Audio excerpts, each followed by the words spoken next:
Josh, are you going to use the mic on the podium? Yes, I am doing Okay. very soft-spoken. And I'll probably use the mouse to point. Okay, you can do that, or you can do the remote mouse if you so desire. Just the arrows that would. Oh, hold on. Maybe I'm lying. It's okay. I'll use the mouse. And most of it is self-evident. Okay. And doesn't need anything.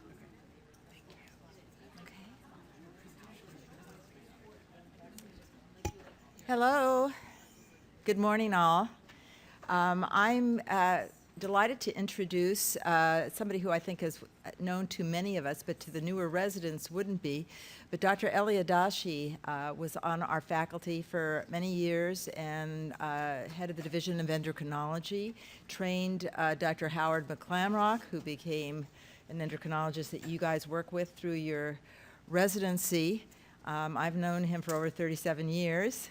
And it's a delight always to have him come back here and put his insight into things. He went from where we were to become chairman at Utah Medical School in Salt Lake City at Utah, and then went and became dean of the medical school at Brown University. And although, as you can see, I would say he should have retired, he will be contributing to our specialty for many years to come. And we're delighted that he does so. So with that, I would like to introduce him. I don't have to go over his CV and all the many publications and all of that. That goes without saying. So thank you for coming.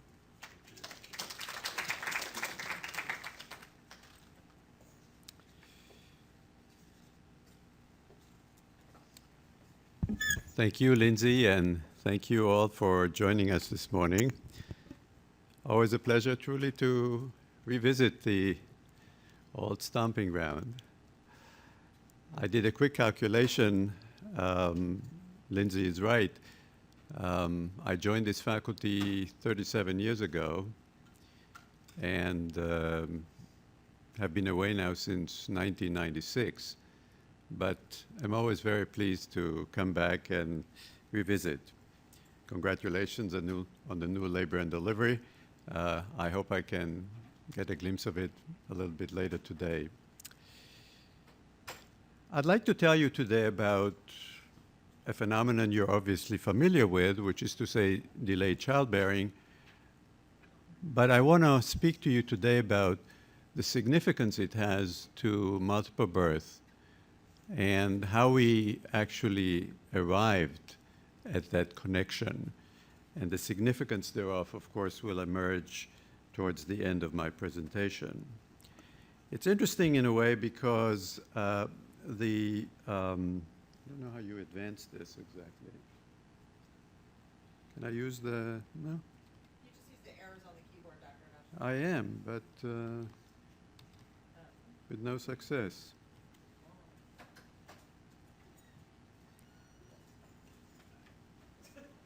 Sorry about that.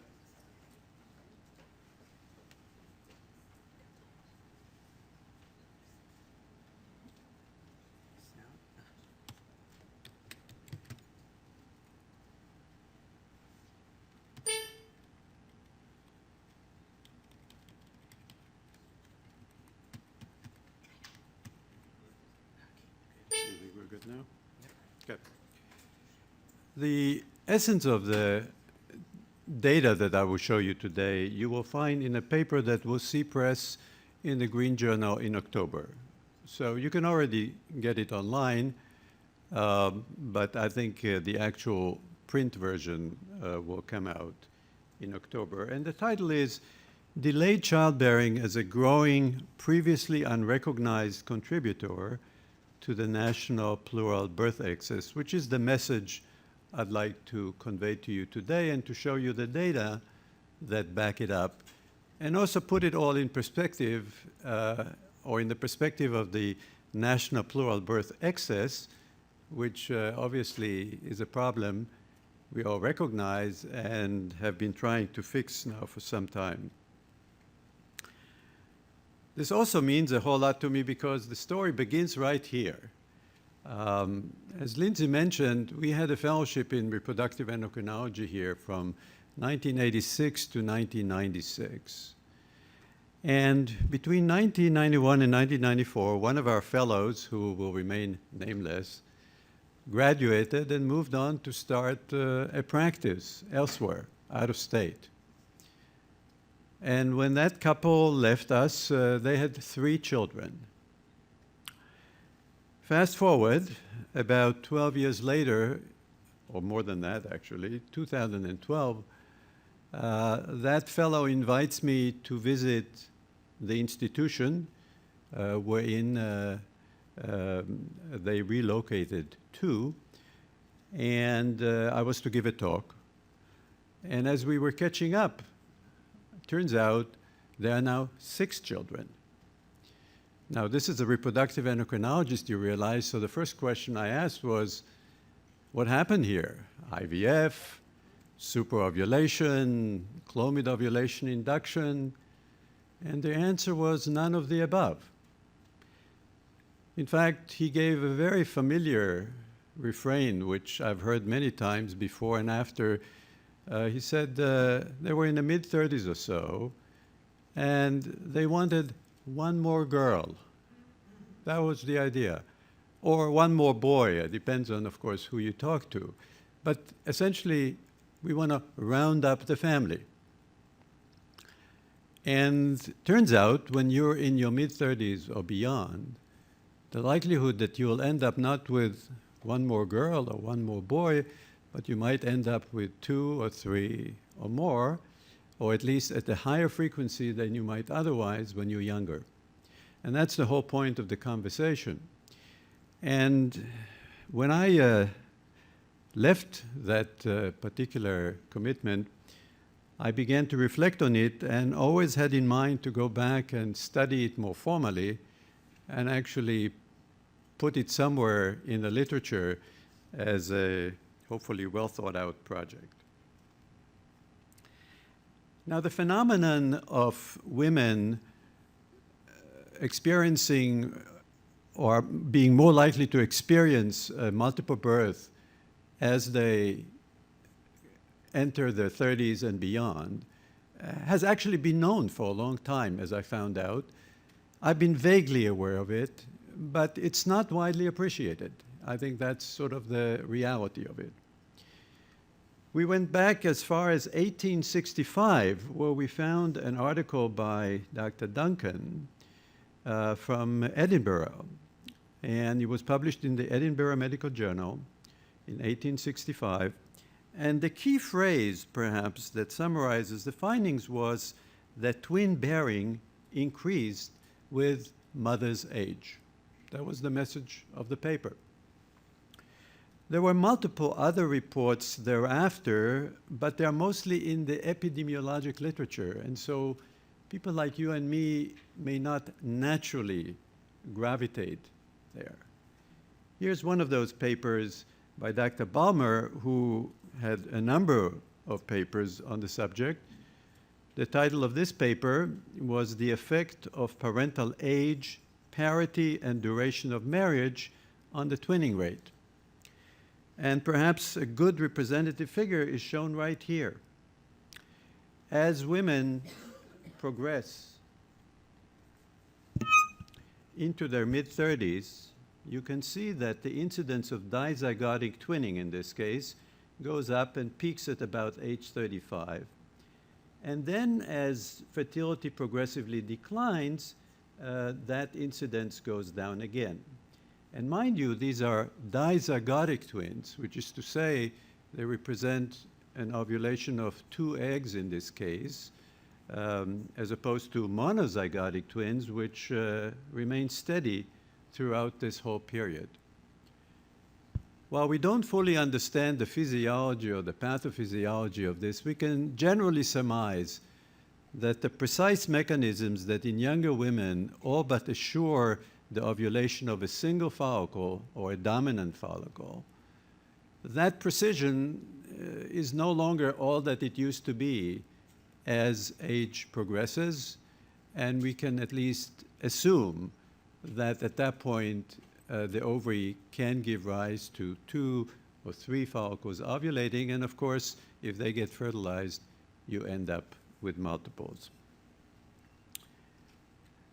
So it occurred to us that while this was very interesting, could it have a bearing on today's environment where we are dealing with a prominent social phenomenon of delayed childbearing? I might also add that church records, if you look at those, display pretty much the same curve that is currently being displayed. Now, of course, in those days, women were giving birth for as long as they could.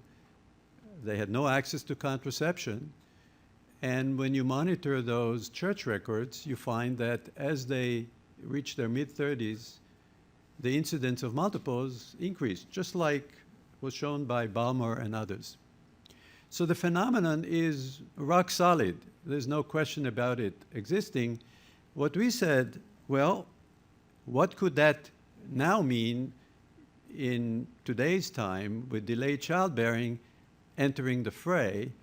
And what implication does this have to the multiple birth epidemic, as we call it sometime? And we clearly have way too many of those than we should. So the question I'm going to try and address today is, what is the relevance of this phenomenon combined with delayed childbearing to the national plural birth excess? Now, just a few words about delayed childbearing, although I'm sure you know it all. It's interesting to me, or was interesting to me, to note that there's no paper in the literature that I could find prior to 1984 that actually uses the term. As a social phenomenon, this really is a phenomenon of the 80s, the 90s, and beyond. The young crowd that I'm looking at, of course, may assume that it's been around forever. But it is a relatively recent phenomenon, and very little is being mentioned in the literature until the 80s. The strict definition of delayed childbearing is birth over age 35, although you will find probably other definitions in the literature.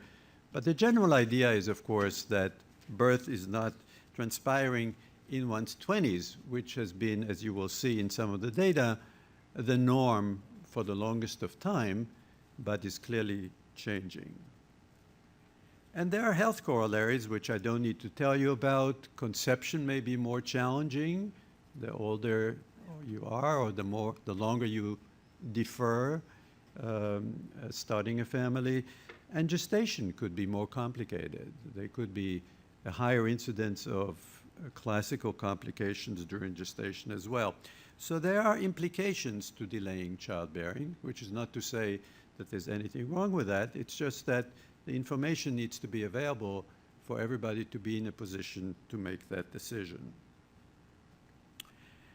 Now, before I go deeply into the data related to delayed childbearing, I think it's important that I give you, again, perhaps, a sense of the multiple birth epidemic and what we're dealing with, and what variables are actually contributing to it.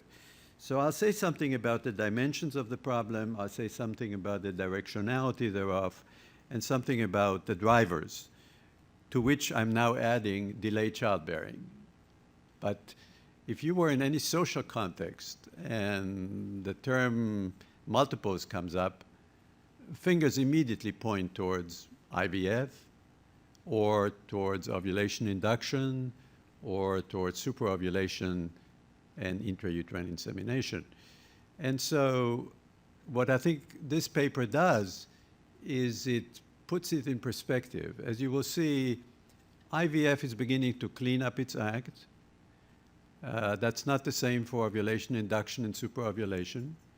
But delayed childbearing is beginning to rear its head and is joining the fray. So the dynamic is changing. IVF is less of a problem. Delayed childbearing is becoming increasingly a challenge, at least in terms of multiple birth. Now, we use the term epidemic, obviously, very loosely. We're not talking here about a communicable disease. And we loosely borrowed from a paper by Alan Templeton, who at the time was the chair of OBGYN at Aberdeen in Scotland, and used that term in a 2004 paper, which most people then adopted as a term to describe what's going on, obviously facetiously. But when you think about what was going on back in 1998, which in hindsight was the height of the epidemic, in that particular year, 27% of twin infants born were deemed iatrogenic in origin, which meant 30,000 or so out of 111,000 in the United States at the time. That same year, 84% of higher order infants born, 6,400 out of 7,600, were deemed iatrogenic in origin.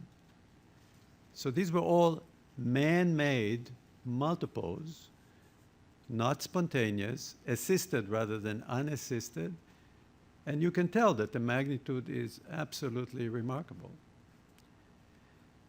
Until relatively recently, I actually didn't know what I'm about to show, that same year, we also had 627 quadruplets in the United States, while only 6 would have been expected from natural causes, and 79 quintuplets in 1998. Normally, you would expect 1 or 2 in the population at large. So we were clearly overdoing it, and there are consequences, as you know, to any multiple, let alone quadruplets and quintuplets. And it's not unusual for me to go on record and say that in 2018, these phenomena should be a so-called never event, which you probably heard about. Wrong side surgery, wrong patient surgery. These are things that are clearly should never happen. That's why they're called never events. And you have to report them to the state. The ACGME may not approve your hospital if that happens. You get into all kinds of trouble, and rightly so. You've got to have the mechanisms in place to avoid it. And I'd like to suggest that in 2018, there are very few reasons other than the rare expected or naturally occurring quadruplet and quintuplet. There's really no justification for us putting any family in that bind. Now, the fact that fertility promotion has a lot to do with all of this is obvious to all of you.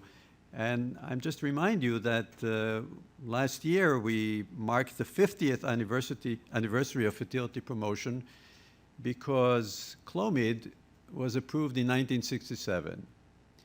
So at this point, we have 50 years of fertility promotion dating back to Clomid that was introduced in 1967. Prior to that time, we had very little to offer to the infertile couple. We could do some microsurgery for affected fallopian tubes, but for the most part, we were writing letters to adoption agencies. Clomid changed all of that. It really allowed us for the first time to bring about ovulation in women who were otherwise anovulatory. And then, of course, in 1981 in the United States, IVF was introduced, initially at the Norfolk Clinic and then throughout the country. And later on, in 1987, a group from Duke reported on ovulation induction, on superovulation with IUI, which is to say, stimulating women with gonadotropins so as to grow more than one follicle, then giving them HCG to trigger ovulation, and following that with timed insemination 36 hours later. This is known by various terms, but superovulation and IUI is perhaps one of the easiest one to think about. And so over the last 50 years, we have accumulated technology that, among other things, produces a whole lot of multiples. Superovulation and IUI in the original paper was associated with 50% multiple pregnancy rate. It's not listed in the abstract, but if you read the discussion, it's right there. So what I will do in the next 5 minutes or so is try and give you a sense of the quantitative aspects of the multiple birth epidemic. I'll start by reviewing the national multiple birth rates from 1967 to 2016. So these are the latest data. They're always 2 years behind, as you know. But the CDC reports those data, and we now have 2016 data. I'll share with you the IVF-related multiple birth rates, although those reports are still in 2015. We don't have the 2016 data published yet. Same for non-IVF-related multiple birth rates. And finally, I will, of course, conclude with delayed childbearing-related multiple birth rates all the way to 2016, again, using contemporary data. Let's begin with the national multiple birth rates, and let's begin with twins. As you trace the evolution of the national twin birth rate from 1967 to 2016, you can readily appreciate the increments that we have experienced. IVF was more or less superimposed here, superovulation and IUI entered here, and now we are at the point where we have some sort of a plateau, and I'll give you a little more details about that. But if nothing else, it's quite clear that we are now a nation of twins, really from sea to shining sea.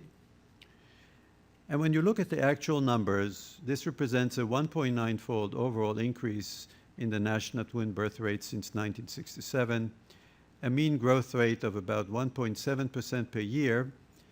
And then in 2014, the rate was at an all-time high. That was when we peaked. Problem is, we really did not go down from there, and the 2016 rate represents at best a 0.3% or a non-significant decline. In a word, we are stuck at that level or at that plateau as we speak today. Our hope, of course, is that in time, improved IVF, more care in ovulation induction and superovulation IUI will bring this around. But for now, that's where we are. When it comes to higher order birth, it's more of the same. Notice a huge increase, a very steep increase. IVF is here, superovulation IUI is here, and the worst year ever, as I mentioned in hindsight, was 1998, right here. But since that time, at least in the case of higher order birth rates, we did see a decline. So overall, there was a 6.7-fold increase to a 1998 high, but since then, we experienced a 48% decrease, but the decline from 2016 to 2015 was not significant, which to people like me, that worries me. It means that while we were making good progress in curtailing the high order multiple birth rates, we may have bottomed out. I'm not sure. We'll have to see a few more years. But that's, to me, a little warning sign that progress may or may not have arrested. There is still, no matter what you talk about, is a 3.5-fold difference between where we are today and where we were in 1967. So no matter how you look at it, we have way too many higher order multiple birth. And in 2016, for your information, we still had 217 quadruplets in the United States and 31 quintuplets and higher order. I don't know. I find that stunning. And I don't know personally of these cases, but the CDC lists them, and there can be no question about that. So you could argue that there is a trend that's moving in the right direction, but I put a question mark there because it just looks like we may have bottomed out, or possibly that's just a temporary halt and next year will be terrific. I don't know. We'll just have to wait. So in conclusion, as you look at 5 decades of multiples, you'll have to say that the dimensions of the multiple birth epidemic remain substantial, and that the directionality of the epidemic suggests that it may be cresting, and I emphasize may, in that twin birth rate growth may be slowing down and in fact has plateaued, as you have seen, and the higher order birth rate has clearly been receding, although, as we pointed out, has just given us a little hiccup to worry about because we haven't seen a further decline. Now, all of this, to a large degree, represents IVF, non-IVF, and as you will see in a minute, delayed childbearing. As far as IVF goes, if you look at the ART birth order rates for IVF from 1997 to 2015, you will note that the higher order birth, thankfully, in IVF have decreased by about 90%, such that today, nationwide, only 5% of all IVF births are really of the higher order variety. That's a big chunk of progress, and I think it should be acknowledged. At the same time, singletons have increased by 50%, such that they now constitute 53% of all IVF births.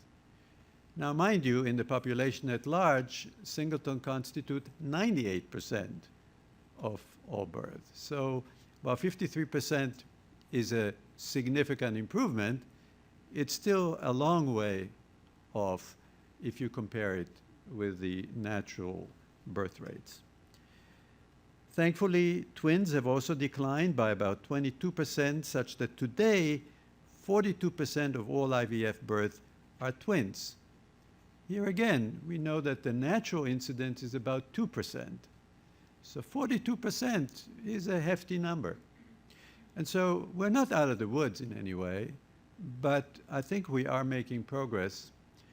Other nations, and we don't have time to discuss it, such as Australia, have licked the problem. They don't have higher order multiple birth, and their twins are really very, very low in incidence. And there are reasons for why this can be done in Australia and not in the United States, but that's maybe for another time. Now, you don't talk about IVF without talking about embryo transfers, because the number of babies you get ultimately has everything to do, or a great deal to do, with the number of embryos you transfer. And when you look at that, it's become very clear that that's essentially a mirror image of what you just saw. 3+ embryo transfers have decreased from 1997 from 83% to 8%. It's stunning and, in fact, sobering to realize that back in 1997, 83% of all IVF transfers involved 3 or more embryos. It's hardly a surprise that we had a multiple birth epidemic. The double embryo transfers have gone from 12 to 46%, which is an improvement compared to transferring 3+. But as you can see, the trend is actually declining, which is exactly what you want to see. If you were living in Australia, that data point would be somewhere here. And finally, single embryo transfers, which is very important, obviously, have gone up from 5% over here to 46%. Although it's important to note that when we talk about single embryo transfers, there are 2 varieties. There's something called elective single embryo transfers, which is when you and the family collectively make a decision to transfer only 1 embryo, even though there are more to choose from. That's elective single embryo transfer. That's what we really care about. And that has only gone up to 25%. As you can see here, this is the curve representing elective single embryo transfers. So-called non-elective single embryo transfers have also gone up, but they are not all that interesting in the sense that these are circumstances wherein you only have 1 embryo, and so you transfer that 1 embryo. That's non-elective, no decisions have been made, no effort had to be undertaken to reduce the number of embryos transferred. So with elective single embryo transfers, we've gone up dramatically. That's good news. All I'm saying is we need to push it further. Now, we can't talk about multiples without talking about non-IVF technology, as we mentioned, ovulation induction and superovulation and intrauterine insemination. And several years ago, in the New England Journal of Medicine paper, we reported those data, which I've updated for you in just a second. But I've already said that ovulation induction would be non-IVF and ovarian stimulation with IUI would be non-IVF. Ovarian stimulation with IUI is particularly bothersome because it is not as controlled as IVF. You can't count the embryos. It's happening in vivo. It is offered sometimes 6 times to patients before they ever go to IVF. It's offered by generalists and REIs alike, so a lot of practitioners actually engage in superovulation IUI, and it's linked, as I mentioned, to very significant birth plurality. So as you monitor the relative contribution of IVF and non-IVF technologies to the twin birth rate in the United States, I think you can tell that the IVF rate may be beginning to decline some in keeping with data I've shown you already, but you couldn't say that about the non-IVF technology, ovulation induction and ovarian stimulation, which are certainly holding their own and possibly maybe on the increase. When we talk about higher order birth rates, this becomes even more clear. IVF, in terms of its contribution to higher order birth rates, is clearly declining. We've seen that. But you can't say that for the non-IVF technologies. They're certainly holding their own, if not growing somewhat. So as we speak today, IVF, as I said, is getting better in terms of multiples, but the non-IVF technologies remain resistant so far to any intervention, and I'll come back to that a little bit later. And I'll just conclude by saying that IVF does not fully account for the multiple birth epidemic in the US. Since 1997, IVF was not the leading contributor of twin infants, and since 2004, IVF was not the leading contributor of higher order infants. Non-IVF technologies were the culprit instead. Which brings me back to delayed childbearing, which is where we started, and I'd like to say a few words about that. We went back to the data of the CDC and essentially traced the incidence of unassisted plural birth. I say unassisted because it was prior to 1967. So from 1949 to 1966, we traced the incidence of unassisted plural birth as a function of maternal age at birth. By the way, those vital records go all the way to about 1910. I mean, you could really go all the way back if you wanted to that time, but not always has maternal age been included in the data, so we were limited to 1949 through 1966. But what you see, you've already seen in an earlier graph, essentially a unimodal curve that illustrates that as women reach their mid-30s, the incidence of multiple birth goes up. This is unassisted plural birth. And then, as fertility gradually declines, the incidence of multiples declines. This is total multiples, twins and higher orders. This figure here represents approximately a 3-fold increase in incidence compared with younger women, and in black women, that incidence is about 4-fold higher than younger women. We then broke it down into twins and higher order multiples and displayed it in the table, which you will see in the paper when it comes out. And you can see that for white women, the increase in the incidence of twins between ages 35 to 39 is 2.5-fold, in black women 2.7-fold, and when you go to higher order birth, the increase is 4.6-fold for white women and 6.4-fold for black women. So there is clearly an age-dependent effect on plurality, and so when we talk delayed childbearing, we begin to realize that that has consequences. Here's the age at birth, if you will, that characterized the period from 1949 to 1966. And it was steady going, as you can see. Most women gave birth before age 30, and that incidence has not changed. Few women gave birth between 30 and 40, but fewer than obviously under 30. And there you have the figures for women over 40. But by and large, for either white or black women, there was no delayed childbearing. The tradition was, of course, to have children prior to age 30. Some women had children after age 30, but there was no obvious trend that was changing. Now, when you look between 1971 and 2015, in this case 2016, I'm sorry, you can see how dramatically delayed childbearing altered the scene. Women under 30, in this case white women, are less and less likely to give birth. So that incidence is declining. Women between the ages of 30 and 40, on the other hand, are on the increase, which is exactly what we're talking about when we say delayed childbearing. And the same essentially is true for white women and for black women, although the trends may be a tad more pronounced in the white women. So what does that mean to the incidence of multiple birth? In other words, what is the relative contribution of delayed childbearing to the incidence of multiple birth?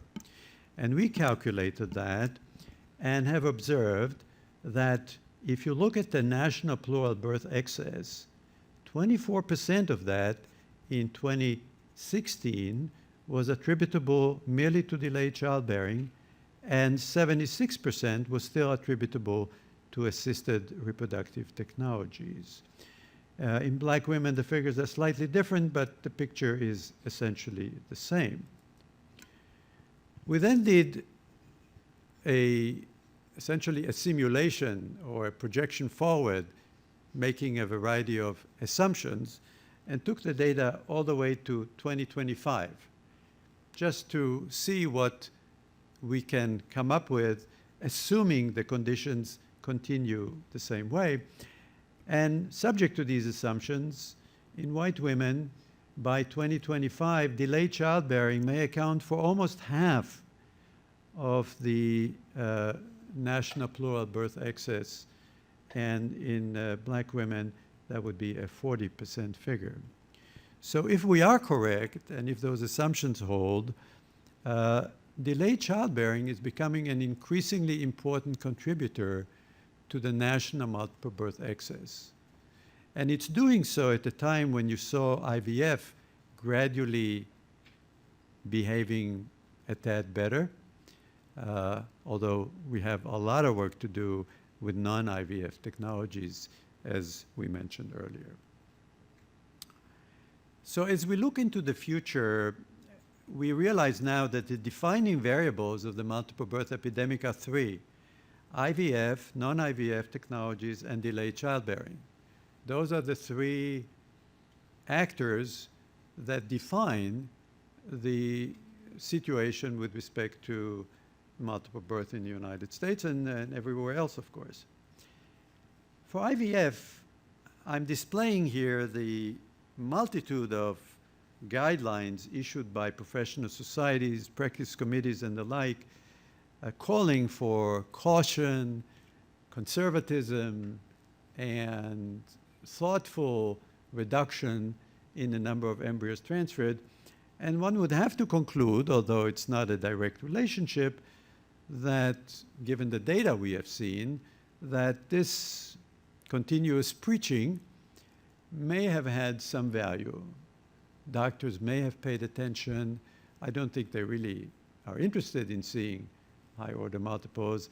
And in time, they became more comfortable transferring 2 embryos, transferring 1 embryo, and eventually, hopefully, more and more of that will happen.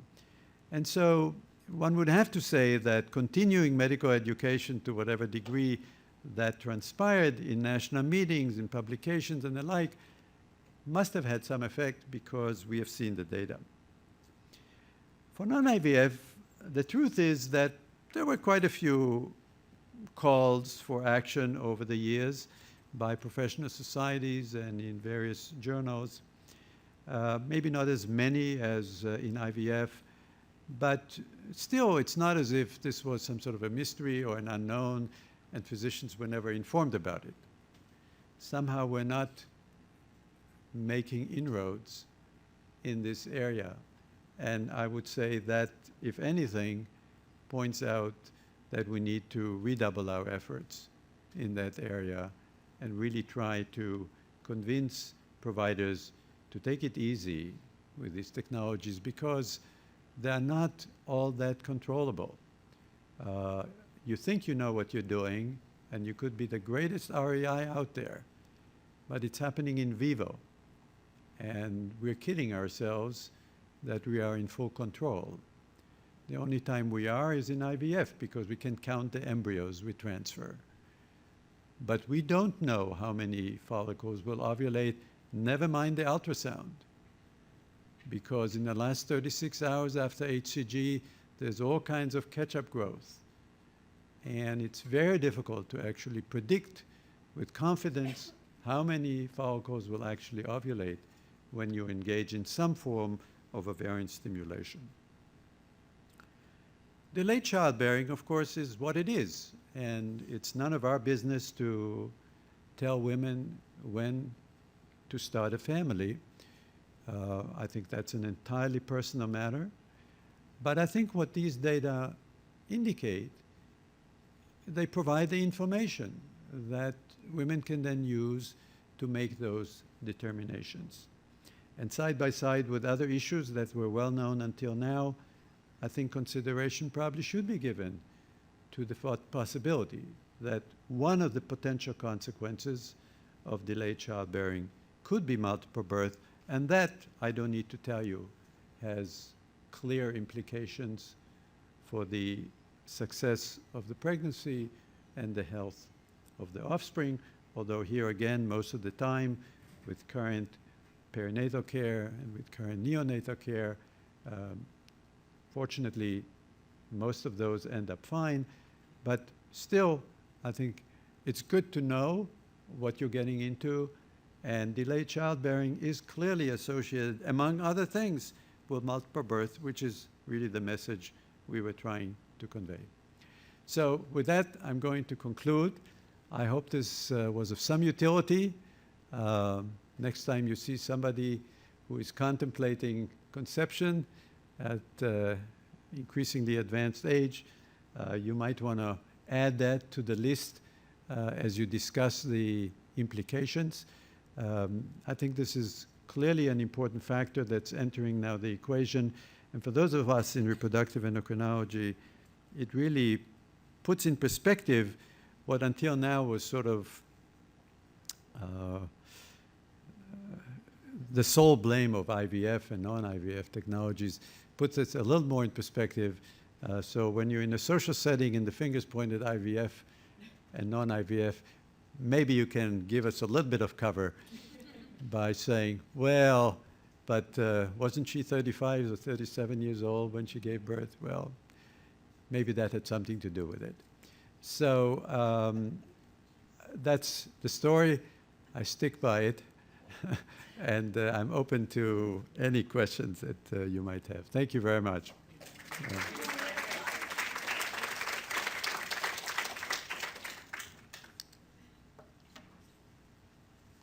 Ellie, I was away dealing with an African-American set of triplets, Oh, there you go. which were actually spontaneous, but true enough, she's in her late 30s. I wonder if your evaluation of factors has gone into the societal impacts and things that are pushing, and so you frequently consider the economics and the political environment and so on as your thesis is developing. It would seem like a combination of the pressure to get higher training, which delays marriage or coupling and fertility, the economic pressures that influence access to IVF as opposed to for 50 cents you can have ovulation induction, and the delay in the society in general in pregnancy. I wonder if you see common threads in the way things are going that are pushing all of those factors. Yes, I mean, I think that's clearly where we are going, and that's where we are today. I personally think there are very good reasons why women delay childbearing, and I fully support that. I think all we wanted to to say is that's fine, and we understand it, we support it, but just be mindful of the fact that in the list of things we usually would tell you about, in terms of incidences of various obstetrical complications, you also need to consider multiple birth. That's not to say that it's going to happen. It's just a 3-fold to 4-fold increase, but that's not trivial.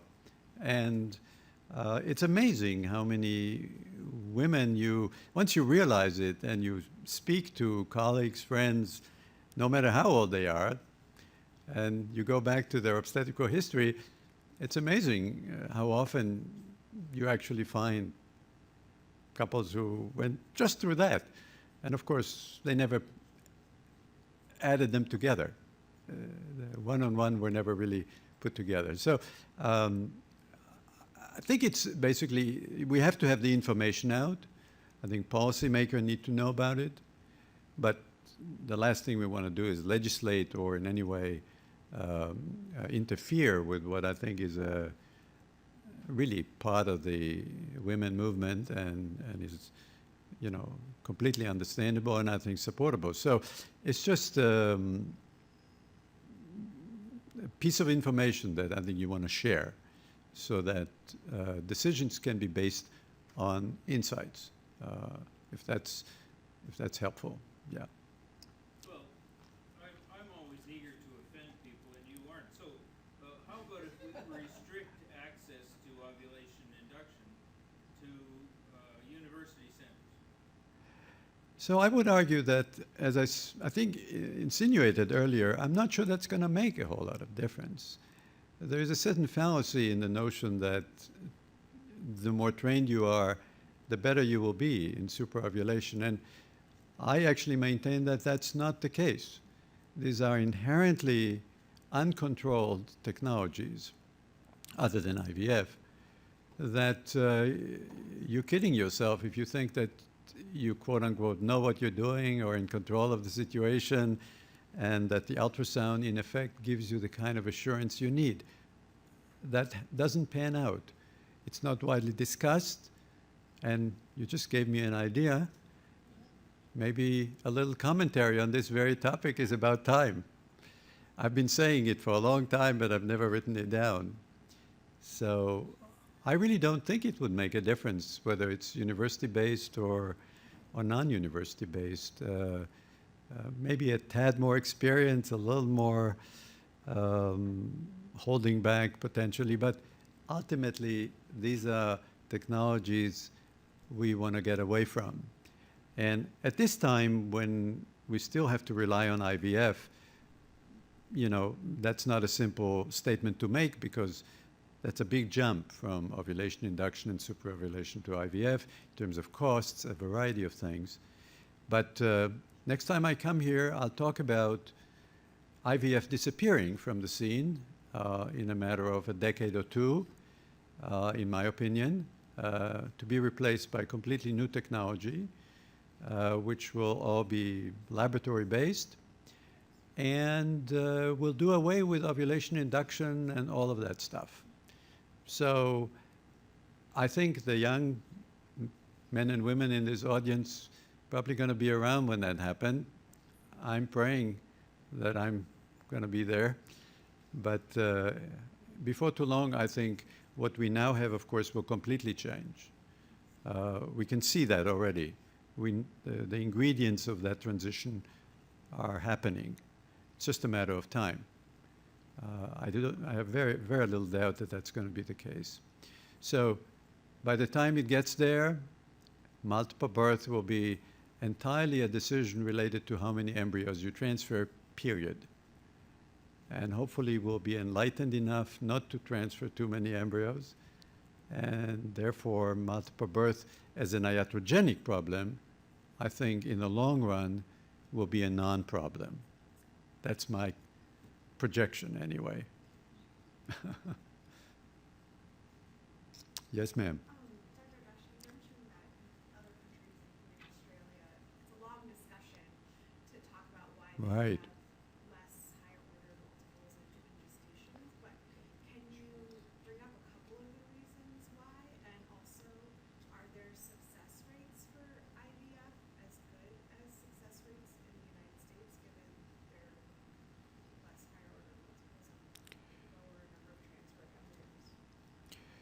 So the answer, if I enumerated your questions correctly, is yes to all of them. Australia, by the way, was the second nation to embark on IVF. They were really close on the heels of Steptoe and Edwards, and it was really Nick and Tuck who will be the first. And they had functional IVF programs going or attempting to go in the late 70s, and shortly after Louise Brown was born, they had their first pregnancy. So IVF was, Australia was always a very sophisticated country when it comes to IVF. Apart and distinct from all of that, Australia made a commitment to reduce its multiple birth. They have a nationalized health service. They cover IVF for everybody. And I'm talking about a dream package, meaning everything's covered, and almost with very few limits on number of attempts and the like. So when you commit to that goal and you put the resources behind it, in this case the resources of the government and a responsible medical community, you get the kind of results they do. It's interesting to compare their progression with our progression. Essentially, we are a decade or two behind them. If I showed you the two curves side by side, you will see that we are moving in that direction, but whether we'll actually get to that promised land, I'm not so sure, because it may be the last mile that may be the hardest. We're making progress, and I acknowledge that, but we are nowhere near where Australia is. There are very few, if any, higher order multiples. The twins are rock bottom, mostly singleton. So one thing it says is it's accomplishable. But that's in a system that is regulated, controlled, nationalized. This is the land of freedom, liberty, and the pursuit of happiness, and of course, the land of capitalism and for-profit medicine. IVF is cash business.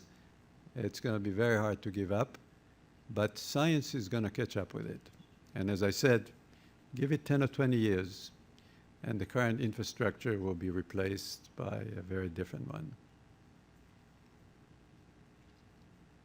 Thank you very much. My pleasure, Chris. Thank you.